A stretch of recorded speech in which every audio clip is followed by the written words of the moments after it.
Hello guys, आप सबका स्वागत है इस चैनल में। और आज का इस जो हमारा टॉपिक है वो है पास्ट परफेक्ट टेंस। इस पास्ट परफेक्ट टेंस को सीखने के लिए हम एग्जाम्पल के आधार पर on the basis of these examples we shall try to understand. इन एग्जाम्पल के आधार पर हम लोग पास्ट परफेक्ट टेंस को सीखने की कोशिश करेंगे। जैसे पहला सेंटेंस है, वो अपना कार्य समाप्त कर चुका था। शीला गाना गा चुकी थी, बंदर नाच चुके थे। हम देखेंगे कि पहले सेंटेंस में या दूसरे सेंटेंस में या तीसरे सेंटेंस में जो अंतिम शब्द है वो क्या है। चुका था, चुकी थी और चुके थे, ये शब्द हमारे पास्ट परफेक्ट टेंस को आइडेंटिफाई करवाते हैं, इसकी पहचान करवाते हैं कि ये पास्ट परफेक्ट टेंस का वाक्य है।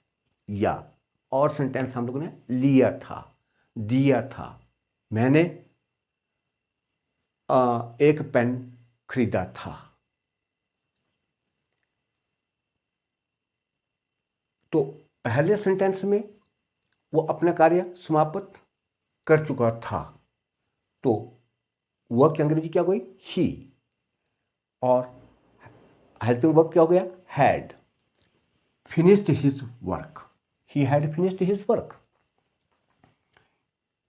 ही के साथ हेल्पिंग वर्ब हैड, फिनिश की हेल्पिंग वर्ब क्या लग गया? हैड। और third form of the verb finish की थर्ड फॉर्म हो गई फिनिश, फिनिश्ड, फिनिश्ड। और हिज वर्क, हिज का प्रयोग अपने के लिए हो गया। जैसे मैं अपना कार्य कर चुका हूं, I have done my work. तो ऐसे सेंटेंसेस के लिए जो हमारा प्रोनाउन है, प्रोनाउन का पोजेसिव केस दे का देयर हो जाएगा, यानी कि अपने के लिए। दे के साथ अपने के लिए देयर का प्रयोग करेंगे, ही के साथ हिज का प्रयोग करेंगे, शी के साथ हर का प्रयोग होगा, यू के साथ योर का प्रयोग होगा, और वी के साथ अवर का प्रयोग, और आई के साथ माई का प्रयोग। ये अपने के लिए इन शब्दों का प्रयोग हम लोग सेंटेंस के अंदर करेंगे। दूसरा सेंटेंस है, शीला गाना गा चुकी थी। गाना गा चुकी थी, तो शीला हैड संग अ सॉन्ग। हमने देख लिया कि वर्ब की थर्ड फॉर्म लग रही है, सिंग, सैंग, संग। शीला हैड संग अ सॉन्ग। तीसरा सेंटेंस है, बंदर नाच चुके थे। बंदर की अंग्रेजी क्या हो गई? Monkeys. Monkeys had danced, monkeys has danced. ये नाचने के लिए प्रयोग किया गया। मंकी जो है वो नाच चुके थे, बंदर नाच चुके थे। मैं पहले ही नाश्ता कर चुका था। I had already taken breakfast. I had already taken breakfast. I के साथ हेल्पिंग वर्ब हैड, और हैड के बाद ऑलरेडी। जहां पर सेम एक ही क्रिया होती है, वर्ब होती है, वहां पर हम लोग ऑलरेडी का प्रयोग करते हैं, बिफोर का प्रयोग करते हैं। आई had already taken breakfast. Breakfast है जी, ब्रेकफास्ट नहीं। कुछ लोग जो है ब्रेकफास्ट इसको पढ़ते हैं, लेकिन इसको ब्रेकफास्ट बोलते हैं। इसको इस pronunciation I had already taken. My के लिए आई के साथ जब अपना का होगा कि मैं पहले ही अपना नाश्ता कर चुका था, तो आई had already taken my breakfast. ऐसे ही नेगेटिव सेंटेंस, ये हमारे पास अफर्मेटिव सेंटेंस थे, साधारण वाक्य थे, जिनमें ऑलरेडी हैड का प्रयोग हुआ। और नेगेटिव सेंटेंस में हैड के साथ नॉट का प्रयोग हो जाता है। हैड इज यूज्ड विद, मतलब हैड इज जो हमारा नेगेटिव सेंटेंस है उसके साथ हैड के साथ नॉट का प्रयोग किया जाता है। मेरी बहन कल शाम तक शिमला से वापस नहीं आई थी। My sister had not return from Shimla till last evening. My sister had not return from Delhi till last evening. Yeah, I had not played my game. I had not played my game. इस प्रकार से not का प्रयोग हम लोग करेंगे had के साथ।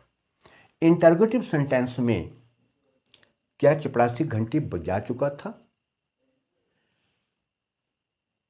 क्या चपरासी घंटी बजा चुका था? Had the peon rang the bell. Subject से पहले हैड का प्रयोग करेंगे और सब्जेक्ट के बाद वर्ब की थर्ड फॉर्म का प्रयोग करेंगे और वर्ब की थर्ड फॉर्म के पश्चात ऑब्जेक्ट और ऑब्जेक्ट के बाद sign of interrogation. Had the peon rang the bell, ring rang rang. Ring जो है फर्स्ट फॉर्म है और थर्ड फॉर्म हो गई इसकी रंग। Had the peon rang the bell. या क्या मैं खाना खा चुका था? हैड आई टेकन माई मील। क्या वह गाना गा चुकी थी? हैड शी संग आ सॉन्ग। इस प्रकार से हम इंटरोगेटिव सेंटेंस का प्रयोग करेंगे। अब साथ में नेगेटिव और इंटरोगेटिव सेंटेंस जब दोनों ही हो, निषेधात्मक और प्रश्नवाचक वाक्य जब दोनों ही हो, तो उस स्थिति में हम सबसे पहले हेल्पिंग वर्ब का प्रयोग, हेल्पिंग वर्ब के बाद सब्जेक्ट का प्रयोग और सब्जेक्ट के बाद नॉट का प्रयोग करेंगे। नॉट के बाद वर्ब की थर्ड फॉर्म का प्रयोग करेंगे, बाद में ऑब्जेक्ट का प्रयोग करेंगे। After that other words we can use. So had the peon not rung the bell. क्या चपरासी घंटी नहीं बजा चुका था? Had the peon not rung the bell. या और सेंटेंस हम लोग लगा सकते हैं, क्या मैं अपना पाठ याद नहीं कर चुका था?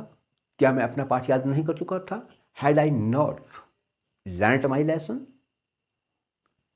ऐसे ही और सेंटेंस हमारे पास है, जब भूतकाल में दो कार्य हो। भूतकाल में जब दो कार्य करने पड़ जाते हैं तो उस स्थिति में पहला जो कार्य है जो पहले हुआ हो उसको हम पास्ट परफेक्ट टेंस में बनाते हैं, पास्ट परफेक्ट टेंस का इसमें प्रयोग करते हैं। और जो कार्य बाद में हुआ हो वो उसमें हम पास्ट इंडेफिनिट टेंस का प्रयोग करते हैं। जैसे डॉक्टर के आने से पहले रोगी मर चुका था। रोगी मर चुका था तब डॉक्टर के आने से पहले, तो रोगी मर चुका था ये कार्य पहले हुआ है, तो उस कार्य को पूरा करने के लिए हम लोग the patient had died, past perfect tense का प्रयोग कर रहे हैं। द पेशेंट हैड डाइड कब? Before the doctor came. आने से पहले की अंग्रेजी क्या हो गई? पहले की अंग्रेजी हो गई बिफोर। किसके आने से? डॉक्टर के आने से पहले। तो the doctor came, the patient had died before the doctor केम, ये पास्ट इंडेफिनिट टेंस में इसका प्रयोग किया गया।